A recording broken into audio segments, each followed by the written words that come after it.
We are on Chapter 8, Rotational Kinematics, page 197. The center of all the circular path determines by the axis of rotation. The angle through which a rigid object rotates is the displacement, which is called the angular displacement. It is actually moving on a circle with an axis.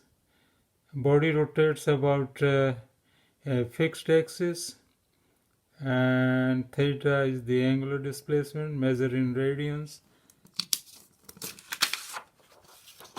Now please look into this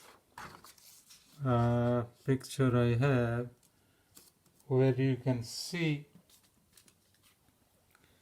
the axis and the circular path of radius r, depending on where you measure it.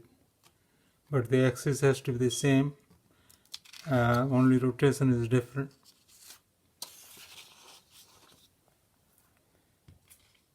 Next part is, I'll explain, in a circle the angle is 360 because you have 4 quarters there and each is 90 degrees, so 90 times 4, 360. So the rotation is 360 degrees, or 1 revolution we call it. Okay, so theta in radians will be arc length divided by the radius in radian, which is more precisely 2 pi r is the circumference divided by r. So finally you get 2 pi radian. So 1 radian will be 360 over 2 pi, which is 52.3 degrees. All the measurements we will do in this chapter with the angular displacement. Then we're going to define the average angular velocity. Average angular velocity is the displacement over time. So your omega is a vector, so that's delta theta over delta t, and it's radian per second unit wise.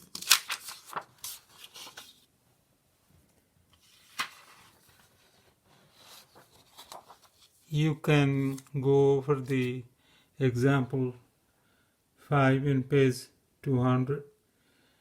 Instantaneous angular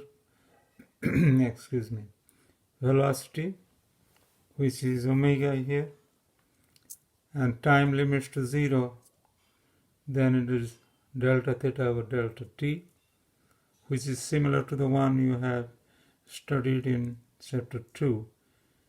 Regular velocity, instantaneous velocity. Then we have average angular displacement, which is alpha here, change in angular velocity over time, and finally it is omega omega divided by t, difference in time. So delta omega over delta t will give you alpha, which is radian per second, which is your acceleration. Then we have instantaneous acceleration, as you have studied this before in chapter 2, where we define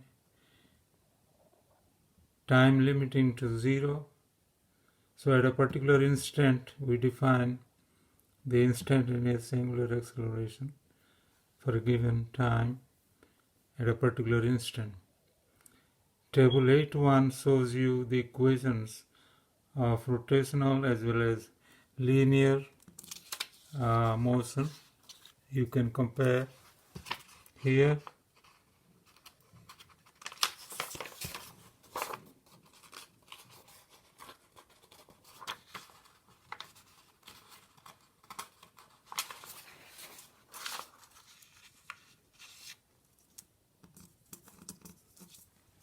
Now look at it.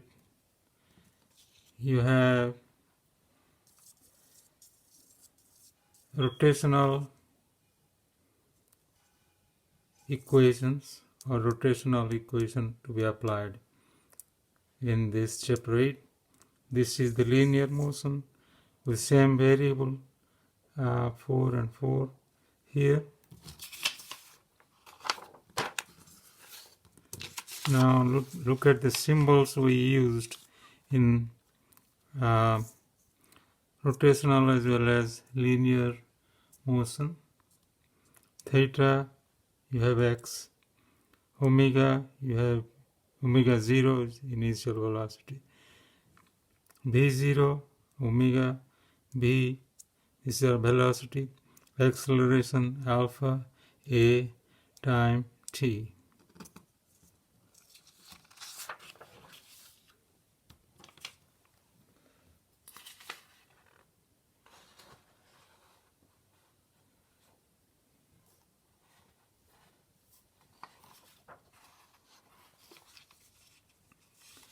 This is the last section we have.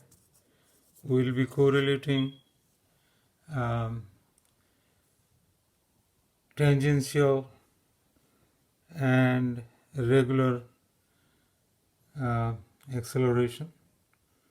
So we will be defining centripetal acceleration and relate that to rotational. So AC, which is centripetal, Vt square over r. Vt is tangential velocity.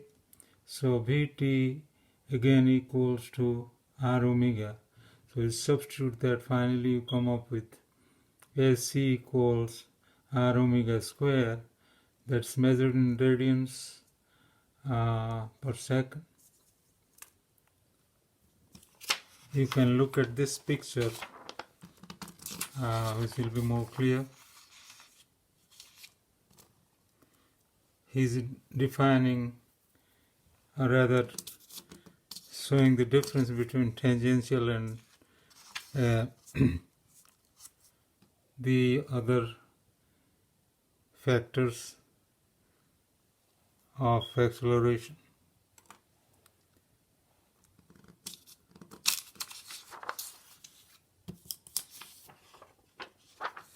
Okay, to end with, I would say 8.6, the section 6 is not included,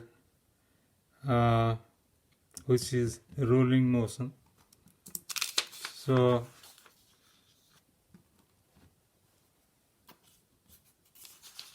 you have hardly 5 sections to go over, and there are 4 equations.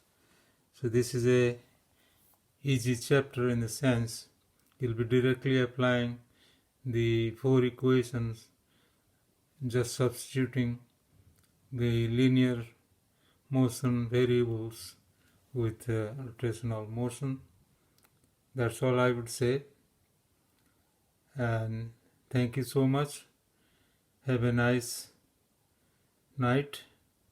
I hope all of you are finishing the exam today. I'll check in tomorrow or day after. Bye now.